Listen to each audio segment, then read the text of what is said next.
This happened to me last summer, and I'm still shook thinking about it.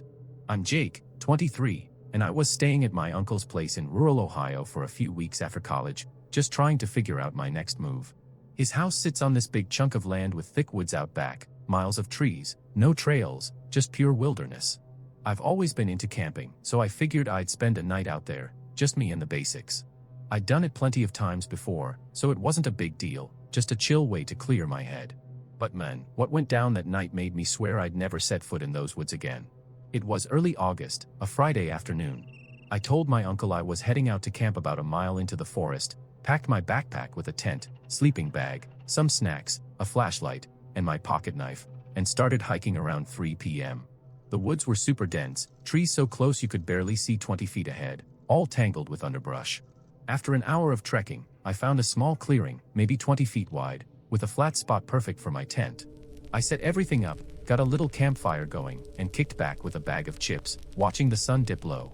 The sky was turning this dope orange color, and I was feeling good, like this was exactly the vibe I wanted. As it got darker, though, the woods went dead quiet. No birds chirping, no squirrels scurrying, just the crackle of my fire. I didn't think much of it at first, forests can get like that at dusk. But around 7 p.m., when the sky was turning this deep purple, I heard something that made my stomach drop, a low whistle, like someone blowing one long note, coming from deep in the trees. It wasn't a bird, it was too sharp, too human. I froze, trying to pinpoint where it was coming from. The whistle came again, longer, maybe 100 yards out. I told myself it could be a hunter or another camper, but my uncle had said these woods were private land, and nobody really came out here. I tried to brush it off, keep the chill vibes going. I tossed another log on the fire and started roasting some hot dogs, but that whistling kept up. Every few minutes, it'd hit again, sometimes closer, sometimes farther, like whoever it was circling my camp. I was getting uneasy, no lie. I stood up and shouted, "Yo, anyone out there? I'm just camping, no big deal." My voice echoed a bit, but no one answered. The whistling stopped, though, and for a while, it was just me and the fire again. By 9 p.m., it was pitch black, like, can't see your hand in front of your face dark. I was chilling by the fire, toasting a marshmallow, when I heard a new sound, footsteps, slow and heavy, crunching leaves somewhere to my right. I grabbed my flashlight and swung it toward the noise, but the beam didn't catch anything, just trees and shadows. "Hey, who's out there?" I yelled, louder this time. The footsteps stopped, but then I heard breathing, shallow, raspy, like someone trying to stay quiet. It was close, maybe 20 feet away.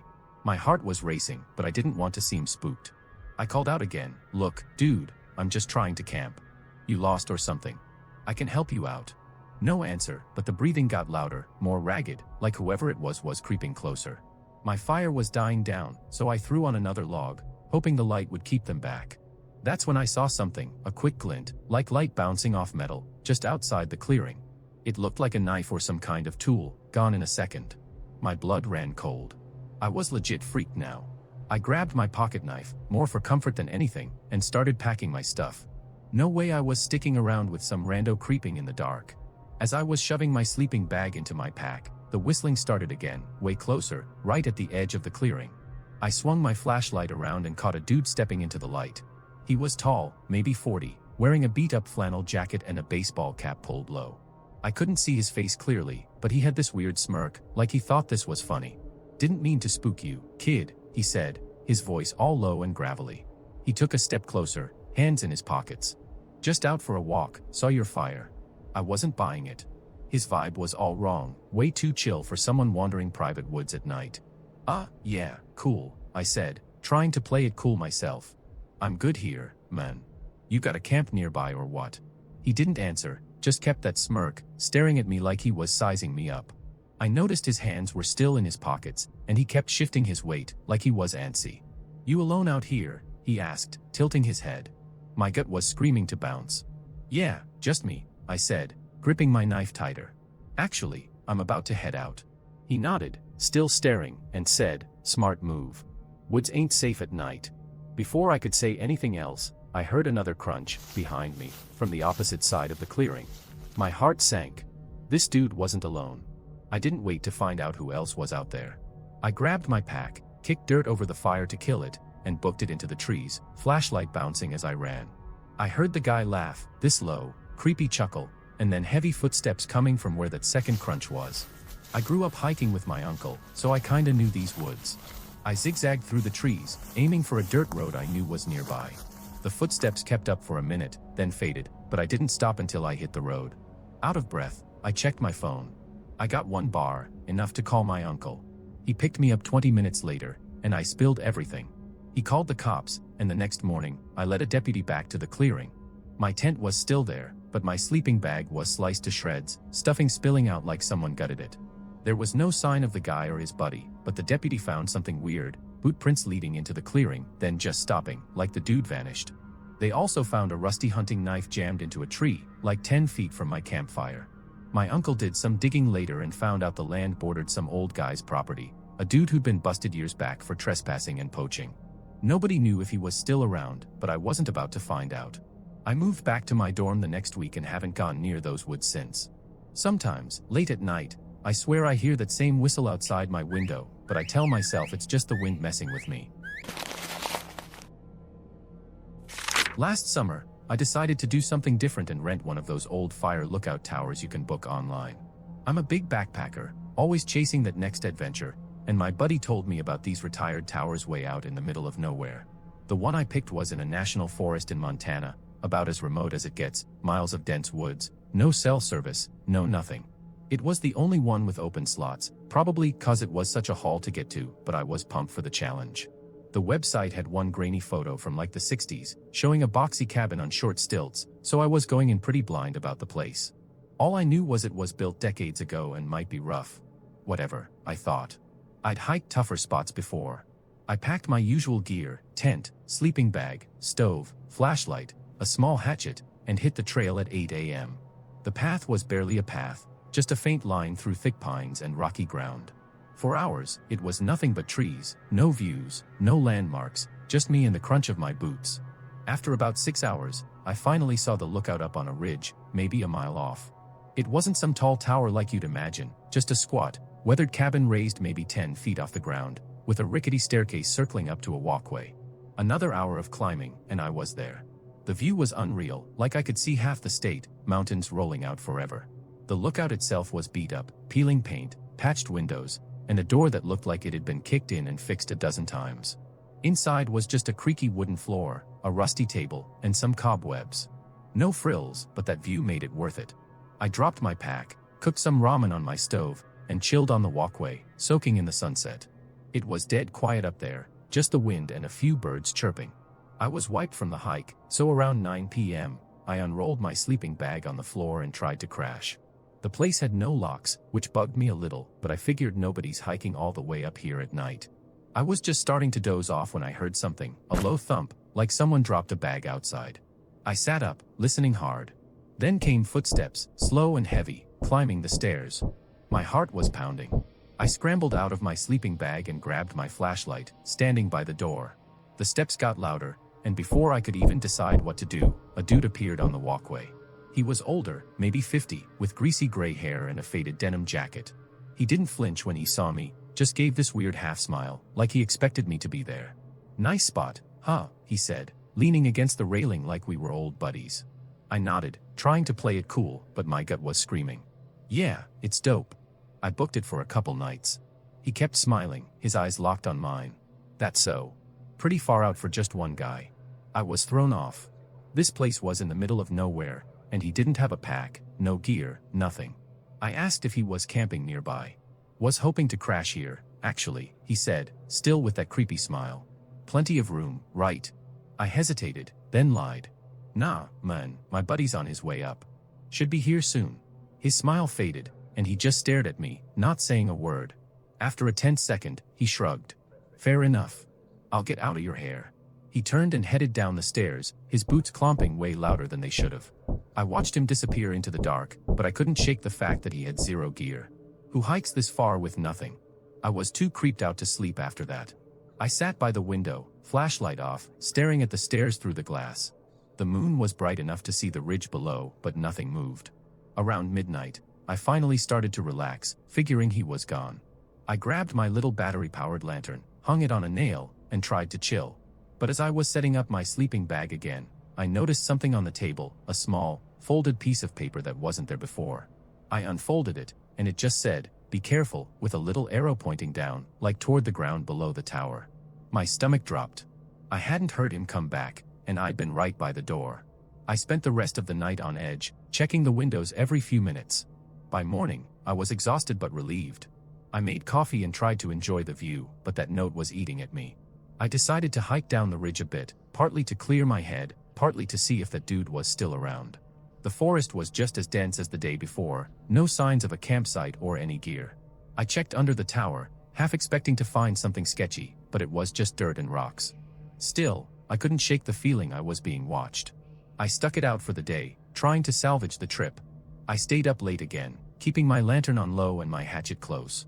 Around 1 a.m., I went down the stairs to take a leak at the tree line. As I got there, I saw something move, just a flicker, like someone stepping out of the lantern's glow. I froze, holding the light higher, but it didn't help. "Yo, anyone out there?" I called. Nothing but silence, which somehow made it worse. I bolted back to the tower, my heart racing. The open windows and lockless door made it feel like a fishbowl. Anyone out there could see me, but I couldn't see them. I kept watch by the window, focusing on the stairs. My lantern was dimming, but I could still make out the steps. Then, around 2 a.m., I saw him. The same dude, standing at the bottom of the stairs, just staring up at the tower. He wasn't moving, wasn't climbing, just standing there, his head tilted like he was listening. I couldn't see his face clearly, but I knew it was him, same jacket, same build. I grabbed my hatchet and backed away from the window, my mind racing. Why was he back? What was he waiting for? I watched him for what felt like forever, probably 5 minutes. Then he took a step back, paused, and walked off into the trees. The walkway blocked my view, so I couldn't tell where he went. I was done. I started packing my stuff, checking the stairs every 30 seconds to make sure he wasn't coming up. By 3 a.m., my bag was ready, and I decided to bail. Hiking out in the dark was sketchy, especially with that barely there trail, but staying felt worse. I grabbed my lantern, kept my hatchet in hand, and crept down the stairs, every step making my skin crawl. I kept imagining him waiting in the trees, watching me. The hike out was brutal, 5 hours of stumbling through the dark, checking over my shoulder every few minutes. I didn't turn my lantern on until I was far enough from the tower, hoping he wouldn't see the light. By the time the sun came up, I was a wreck, but I made it to the trailhead and got out of there. Looking back, that dude showing up twice, with no gear, leaving that weird note, "It's all messed up." I told him I was staying 2 nights, so he probably thought I'd be there longer. If I hadn't left early, I don't know what he would have done. I still check my pack sometimes, half expecting to find another note. Last summer, I decided to take a solo road trip up the Dalton Highway in Alaska, camping out of my old Jeep. I'd turned it into a sweet little rig, bed in the back, cooler for food, all the gear I needed for a month-long adventure. The Dalton's known for being brutal, gravelly, remote, with stretches of nothing but tundra and forest for hundreds of miles. I was stoked to tackle it, but I knew it'd be sketchy. I had my gear prepped, extra gas cans, a tire repair kit, the works. The only bummer was I couldn't bring my usual protection, a little pistol I keep under the seat, 'cause of Canada's border rules on my way up. That made me feel a bit exposed, but I figured I'd be fine out in the middle of nowhere. The first day was smooth. I put in a solid 10 hours of driving, cruising through some less desolate parts of the highway. Gas stations were sparse, so I topped off the tank every chance I got, careful not to get stranded. By dusk, I was beat and ready to crash. I spotted a pull-off into a wooded lot, one of those unmarked camping spots off the main road. It was tucked into dense pines, no other cars around, just how I liked it. It was too dark to see much, so I threw up my window shades, climbed into the back, and passed out in my sleeping bag. Slept like a rock, no issues. Morning came, and I felt good.